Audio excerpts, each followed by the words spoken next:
Hello brothers and welcome back to another video. So we are carrying on our series of what if a certain Primaris returned except Guilliman.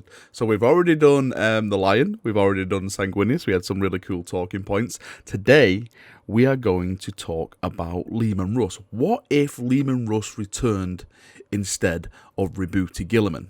So let's jump in and let's get talking. So Leman Russ is one of the most favourable Primarchs, I personally think, when it comes to the fan base of Warhammer 40,000. The Space Wolves are an awesome chapter. They're basically Vikings in space with bolters and swords and chainswords. What's not to love about them? Well, of course, if you're a Thousand Sun or a Thousand Sun fan, you're probably going to be hating the Space Wolves. Now, the last reference we have of Leman Russ was when he was celebrating the ascent of the Allfather. Basically, it was like the day the Emperor got put on the Golden Throne. The Space Wolves made like a little birthday celebration about it and stuff like that. He was speaking to Bjorn at the time. Bjorn was not a dreadnought. Bjorn was basically his second in command, his right-hand man, let's say. Leman Russ, at this little party, celebration thing, whatever you want to call it, basically just said, you know what, I'm sick of this, I'm heading out and I'm going to go purge. And that is the last time we heard of him. He told Bjorn, no, you stay here, you're not allowed to come, you know, basically you need to stay here and lead. I'm going to go out and I'm going to fight. And apparently he went into the Eye of Terror, and that's the last time we saw him. Now, we don't know what he's been doing. We don't know what he's killed, what he's been crusading against, everything like that. We kind of have some hints here and there, but nothing concrete. Let's just say, for example, the Eldar managed to find Leman Russ. Of course, the Eldar were the people that brought back Guilliman, so I'm trying to keep the Eldar involved in all these what-if, you know, stories coming back. So let's say the Eldar found Leman Russ. Let's say he was trapped, Magnus trapped in somewhere, and they freed him, and they brought him back. What would that mean for the Imperium? Well, first things first, I really hope that if he did come back, it wouldn't be the Leman Russ that was in the Horus Heresy. The Leman Russ in the Horus Heresy was a very hot-headed individual. He fought with his sword rather than his brain most of the time. He charged into battle, he screamed, yelled, you know, decapitated, things like that. He was basically like a young Thor back in the day, you know, like when, you know, if you saw the Thor films and stuff like that, he you know, fighting the Ice Warriors, he just wanted to go there and kill everything. What I would like if that Leman Russ would return, but he'd return a changed person. That his experience in the war fighting, this, you know, in the place which was basically endless time, it has no time. That he would come back a changed individual, much like a wiser, more stout individual, just like Odin. So you have like the young wolf, which was crazy and, you know, charge things, and then his time in his war and his knowledge of fighting against the enemy made him more wiser. And more of a person that leads rather than charges into battle. So let's say he did come back as this wise old gentleman. Now, I don't think he's going to have the ability to lead the Imperium like Guilliman. Guilliman is a statesman at the end of the day. This is what Guilliman was built for, to do all the documents, to read all the data sheets, to move everything in place. That was not Leman Russ's task when he was created. Some say he was the executioner. He referred to himself as the executioner. What that executioner means, it's up for debate again. People say, you know, he was there to destroy other legions, yada yada yada, all that kind of stuff.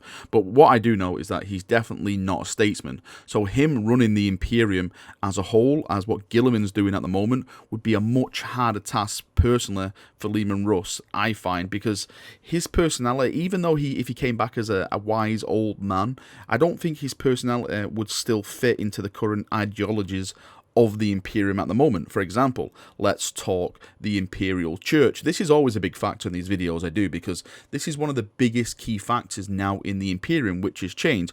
All the Primarchs which will come back, if they come back, let's say, the first obstacle in their leadership or their command, or, you know, ruling the Imperium, let's say, because they are basically the de facto emperors, is dealing with the church. The church is a new beast, which is infected, personally I think, which has infected the Imperium, and it's working its way round its veins, you know, pumping the faith and the ideologies of, you know, the Emperor as a god, which of course we all know the Emperor didn't want that. That's what the Great Crusade was for. It's to abolish the idea of religion and unite humanity under humanity rather than religious goals. So dealing with the church is probably the biggest key factor, I think, in Leman Russ's return. I don't think he would handle it like Guilliman would. Just like the Lion, I think personally he would challenge them. he would say, no, I know the Emperor. I served the Emperor. I was the Emperor's executioner. I know what was going through the Emperor's mind. I know what he wanted. You guys are all false. You're false prophets. I am a son of the Emperor. Look, the Emperor's given me his burning sword.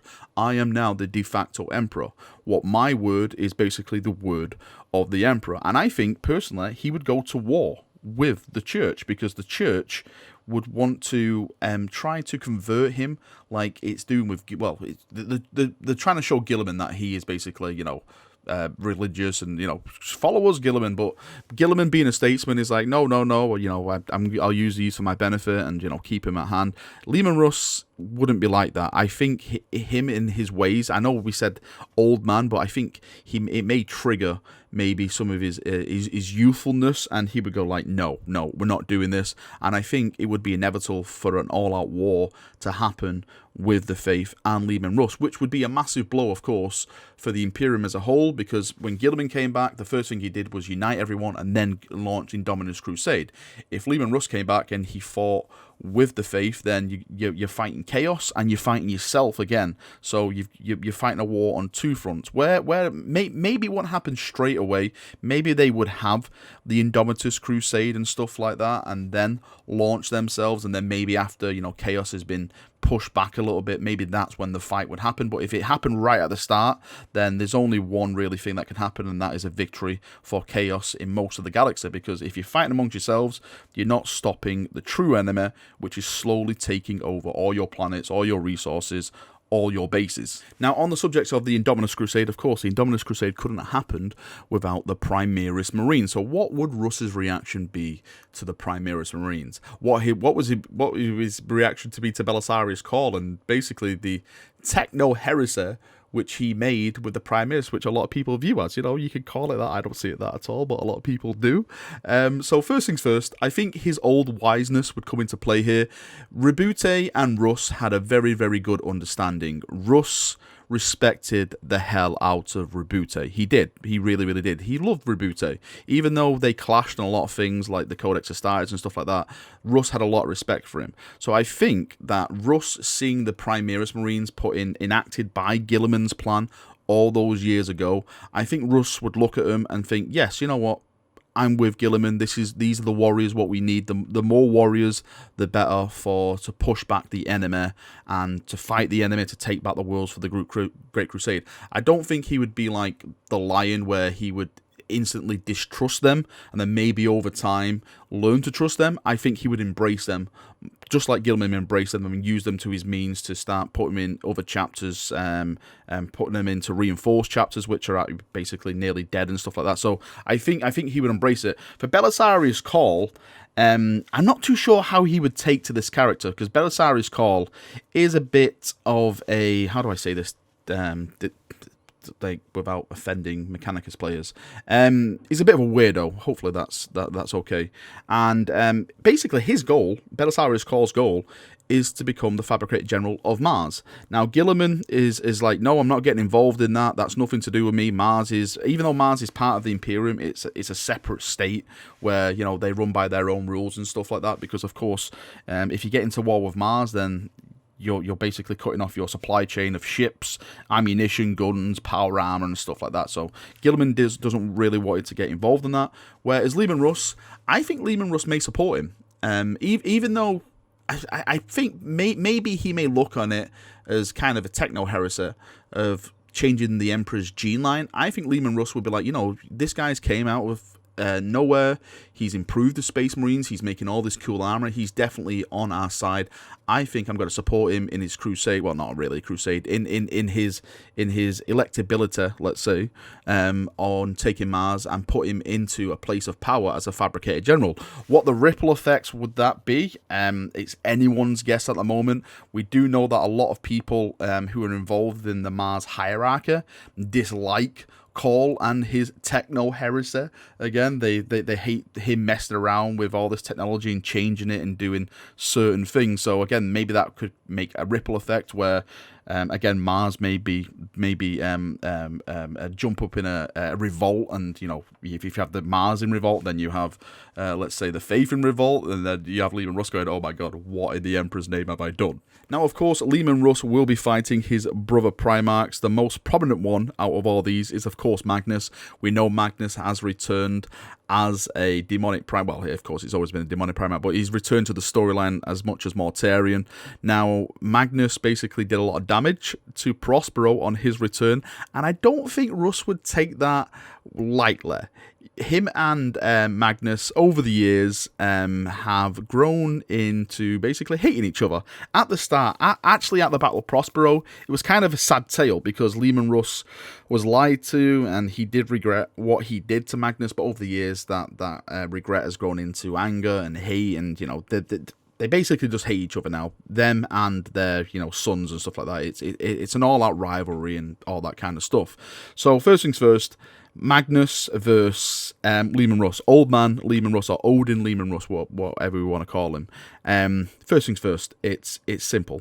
Leman Russ is an absolute beast when it comes to combat. He is the Emperor's executioner, as we've discussed. So I think anyone standing against him is going to have a hard time. Like we discussed in the last video about Sanguinius just completely beasting everyone, because Sanguinius is just like a god of war. Like, it's going to be no trouble for him. I don't see that with Leman Russ. I think Leman Russ is an amazing fighter. I rank him in my top 3, but I still think that he would have trouble fighting demonic Primarchs. I'm not going to say he's going to be losing or anything like that, but I think it will be a struggle, whereas with Sanguinius, let's say, it's just like, pew pew, you're dead, whereas Leman Russ, it's more of a tussle and tackle, especially since Magnus is basically his like #1 enemy, and I think his personality and the personal war that surrounds them and their sons and their chapters/legions would get in the way of that as well. But I think it would be really, really cool to see a bigger campaign with the Thousand Sons / Magnus versus the Space Wolves and Leman Russ, rather than what we're having now with Death Guard and Mortarion and the Ultramarines and Roboute Guilliman, because those two guys never really had a rivalry. I know, of course, they are rivals because one serves the Dark Gods and one is for the Imperium, but they never really had that personal rivalry like Magnus and Leman Russ had. So if those guys went to war with each other, I think the story would be a lot cooler, because they can reference stuff that happened in the past, and, you know, they can talk about Prospero maybe when they're dueling, and, you know, what Horus did to him. You know, the story can go anywhere, because it'll feel a bit more personal when the blows land on each of those Primarchs. Of course, fighting chaos is only one part of the fight.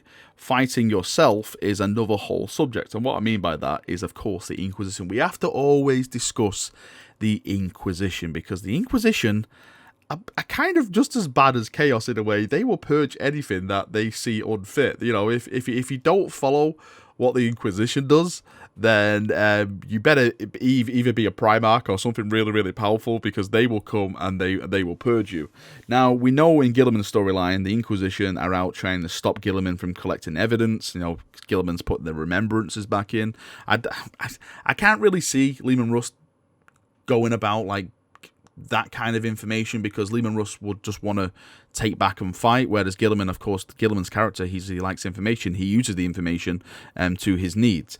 Now, the only thing I can see him getting squabbling around with the Inquisition is, remember when the Inquisition attacked Fenris and they were set to destroy it, and you know, it's these are the kind of things that stay on Space Wolf's mind, and of course, if that information gets passed to Leman Russ, I'm sure he would have words with some of the higher ups and tell them, how dare you attack my world? How dare you attack my sons? How dare you threaten my sons, when they were basically the saviors of humanity and everything that happened in that storyline? I'm not going to get involved in it, because it's an amazing story. You should all go read it. Just to sum it up, Leman Russ coming back, I think it would be amazing. I think, again, for the fans, it would be incredible just to see Leman Russ's model, just to see like an old man version of Leman Russ looking all badass and everything like that. And hopefully Valdo would come with him, but but again, that's another story for another time.